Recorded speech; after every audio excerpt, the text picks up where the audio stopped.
Le Royaume du Maroc n'a pas attendu l'épidémie de Covid ou les règles de distanciation sociale pour se préoccuper de la question de la signature électronique des contrats, notamment des contrats commerciaux. En effet, la loi 5305 date de 2007. Cette loi est relative à l'échange électronique de données juridiques et elle a posé, dès la première décennie des années 2000, le cadre juridique nécessaire à la mise en place de la signature électronique.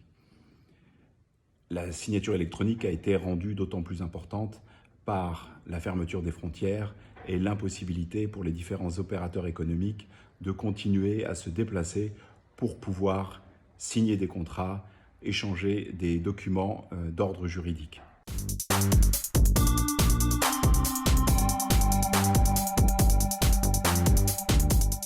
La question de la signature électronique des contrats commerciaux pose un certain nombre de questions. Elles sont principalement de trois ordres. La première, c'est celle du cadre juridique de cette signature électronique au Maroc.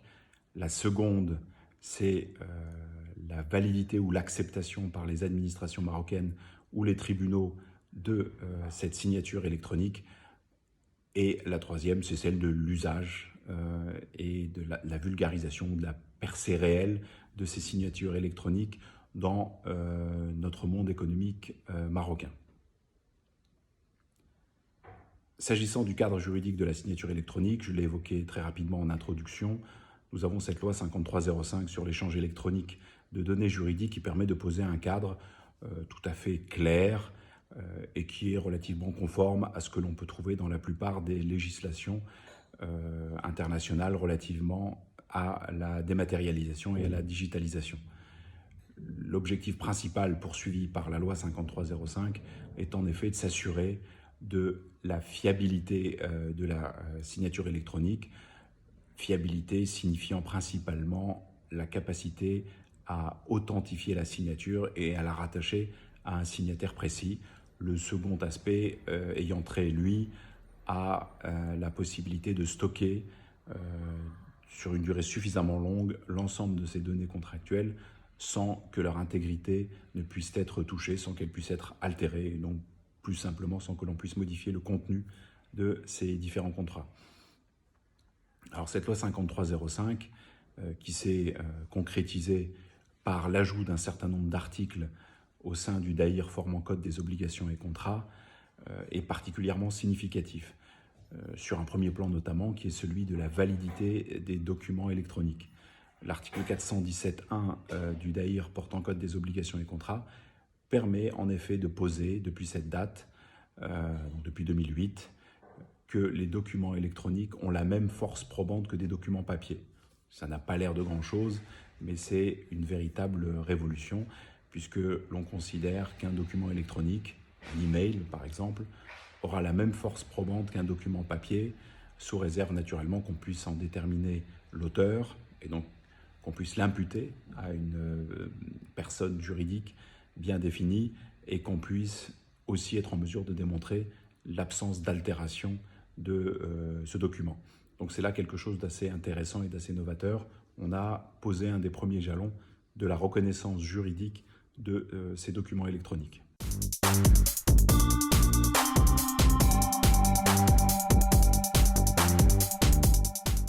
D'authentifier et à l'absence d'atteinte à l'intégrité des documents et de la signature qui, somme toute, sont tout à fait normales.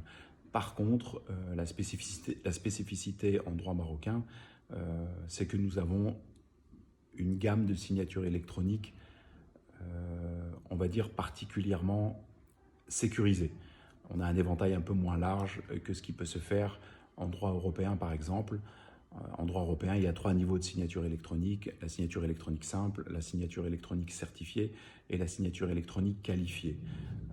Au Maroc, principalement, même si la signature électronique simple semble pouvoir exister d'après les textes, en réalité, nous n'avons que ce qu'on appelle ici les signatures électroniques de classe 3, qui correspondent à la signature électronique qualifiée au niveau européen. Ces signatures électroniques qualifiées ou de classe 3, selon qu'on se situe au Maroc ou au sein d'un droit de l'Union européenne, sont équivalentes à ce que nous avons ici lorsque nous faisons des légalisations de signature. C'est-à-dire que le signataire est authentifié et la date est certaine. Donc c'est de cela dont il s'agit quand on parle de signature électronique de classe 3 ou que l'on parle de signature électronique qualifiée en Europe. C'est effectivement le meilleur niveau de protection possible et quitte à faire des signatures électroniques, autant utiliser ce modèle-là. La petite difficulté, c'est que c'est quand même relativement contraignant et peu pratique à mettre en œuvre. D'où ces signatures électroniques certifiées ou simples qui existent au sein de l'Union européenne avec des niveaux de vérification un peu inférieurs.